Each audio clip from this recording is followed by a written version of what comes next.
Welcome to this edition of the Rhody Reporter. I'm your host for the segment, Mark Zakaria. The law of the jungle states that might makes right. If you are the apex predator, life is good. If you're not, run, hide, or fight. The whole point of the evolution of civil government has been to even the playing field so everyone has at least a shot of making their own way. Where there's a system, however, there will always be someone trying to game the system. Decades ago, Rhode Island's public service unions became the apex predator here in the Ocean State. They did so by creating the state legislature in their own image. The unions willingly provided money and manpower to ensure re-election upon re-election.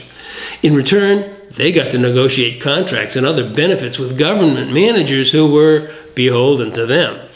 These days, more and more of those elected government managers are them. More and more union officials run for office. As if 100-page annual contracts and the highest cost in the nation for firefighting weren't enough, there's more.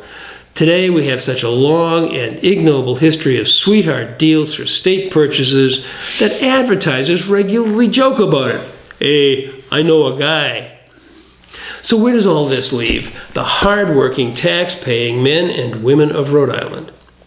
Why, paying millions in extra taxes to cover the bloated contracts, paying for 38 studios bond obligations we actually did not owe, and suffering the losses to the state treasury that come from low-ball, no-bid contracts worked out in the dark. And if you don't think that last thing happens here in the Ocean State, what part of Alaska do you live in?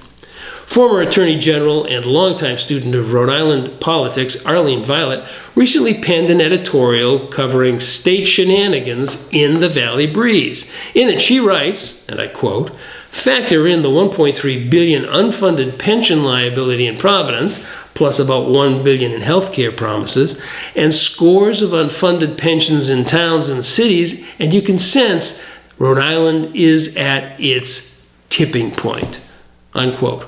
So we all have to work harder so we can pay more taxes so the ruling class can continue to rule. We are left to run, hide, or fight. Many run. You can see that by the sudden oversupply of Florida registration plates on our roadways each summer. Hiding is also widely used. Sure, it's head in the sand kind of hiding, but many of us just ignore the problem. The one thing we haven't tried yet is fighting. Unless there is a real will among voters to send a message at the ballot box, nothing changes. Even rank-and-file union members should vote their own personal interests rather than just blindly going along. I get all the strength and unity arguments, but with state pension funds in such disarray, you're looking at a real haircut there too. Will that be a promise made but not kept? Or will it be just a fantasy sold to you by the union management who knew all along it couldn't happen? I'll give you a hint. Why do you think their pensions are funded by a different source than yours? Go ask the pensioners in Central Falls how that all worked out for them.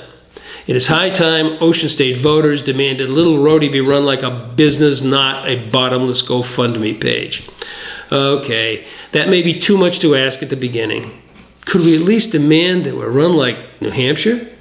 Because if not, nothing changes.